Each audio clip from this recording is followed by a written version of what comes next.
어쨌든 이 북한 소식을 먼저 알려드리기 전에 위대한 지도자였고 전 세계 인류에게 커다란 선물을 안겨준 그 고르바초프 전 대통령이 서거에 대해서 정말 유감스럽게 생각하고 정말 훌륭한 지도자를 잃은 데 대해서 가슴 아프게 생각합니다. 여러분들의 마음도 아마 저와 다를 바가 없다고 생각합니다. 이런 지도자가 한 명만 더 나온다면 남북한의 통일은 아마 이루어지지 않을까, 이런 생각도 한번 해봅니다. 중국에서 그런 고르바초프와 같은 위대한 지도자가 한 명 나오면 얼마나 좋을까요? 그러면 남북관계가 평화적으로 돌아오고 남북관계가 발전하는 것은 시간 문제일 겁니다. 그리고 그 과정을 통해서 한반도의 통일도 반드시 빠른 시일 내에 이루어지게 될 것은 분명한 일입니다. 우리는 소련에서 고르바초프가 나왔다면 바로 중국에서 이 고르바초프와 같은 위대한 지도자가 나오기를 한번 우리도 기대해 보는 것은 어떨까요? 지금 북한이 약 13일 동안 조용합니다. 제가 여러분들께 말씀드렸죠. 지금 김정은이 갑자기 그것도 심장병으로 쓰러져서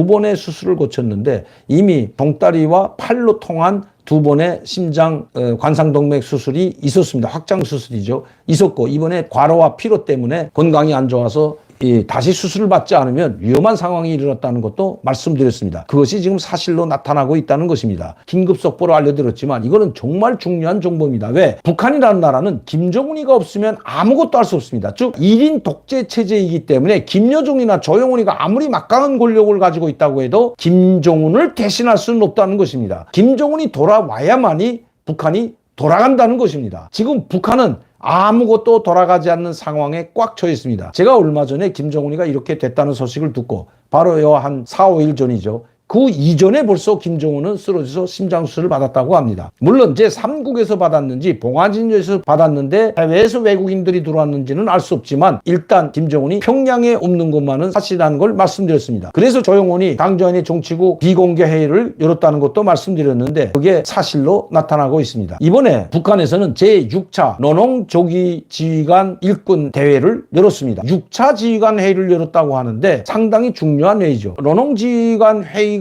김정은이가 나와서 열렸다는 소리를 아직 들어보지 못했는데 물론 찾아보면 10년 동안 제가 다 뒤져볼 수는 없지만 6차 대회라면 김일성부터 지금까지 수십 년 동안 노농조기대가 존재해 있었는데 이 노농조기대라는 것은 우리 민방위군하고 또 다릅니다. 우리 민방위군은 북한의 교도대 무력과 같은 겁니다. 군대 나갔던 사람들이 나이 45세 50세까지 근무하는 것이 우리의 민방위대라면 북한은 교도대라는 게 있습니다. 이게 군대 나가서 7년 8년 10년 복무하던 사람들이 제대돼서 공장기업소에 배치받던 어디에 배치받던 간에 교도대 무력에 속해 있고 정규군 못지않게 훈련을 합니다. 한 달에 한 번씩 자기 지휘소가 다 각 공장기업소 그 다음에 내각이든 정부기관이든 거기에는 교도대가 다 존재하고 있습니다. 자, 실례를 들어서 종무원 여기도 교도대 한 개 대대장은 소주하 내지 중주합니다. 그리고 교도대가 있고 교도대의 대대장 밑에 중대장이 있고 중대장 소대 이 사람들은 모두 현역군관들이고 그 다음에 군대에서 제대된 사람들이 거기에 대원으로 복무하고 있습니다. 교도대 무력이라는 것은 우리 정규군과 똑같을 뿐만 아니라 절반은 현역이고 절반은 바로 제대군인들로 이루어졌습니다. 상당히 크죠. 교도대라는 이 무력은 상당히 큽니다. 그러면 노농조기대는 뭐냐? 이 노농조기대는 군대에 나갔던 사람이든 나가지 않았던 사람이든 모두가 참여하는 것이 노농조기대. 그리고 나이가 많은 사람들은 교도대에서 제대되면 교도대에서 은퇴하게 되면 바로 노농조기대에 입대하는데 가입하죠. 이 노농조기대는 공장에서 일할 수 있는 나이까지 모두가 노농조기대에 가입되게 입대하게 되어 있습니다. 그래서 노동자, 농민이 입대하는 거기 때문에 노농조기대라고 합니다. 북한에는 이것을 민방위부라고 하죠. 예전에는 조선노동당 조기대부가 있었습니다. 그런데 그것을 민방위부로 바꿨죠. 그래서 민방위부장이 있죠. 이 민방위부장을 바로 항일빨치산이었던 제가 있을 때는 김익현이라는 항일빨치산 1세가 민방위부장을 했습니다. 김익현은 이민군 상장으로 인민무력부 제1부부장을 지냈던 사람입니다. 그러다가 김일성과 김정의 충성을 안 해서가 아니라 상당한 생활을 했다고 해가지고 여덕에 있는 15호 정치범 관리소의 소장으로 10년 동안 좌천대 내려가 있다가 91년도인가 92년도에 김일성이 다시 불러서 복귀하는데 그때 중앙당 민방위부장으로 복귀합니다. 이 민방위부가 바로 노농조기대를 관리하는 부서입니다. 당에도 이런 민방위부가 있습니다. 노농조기대를 관리하죠.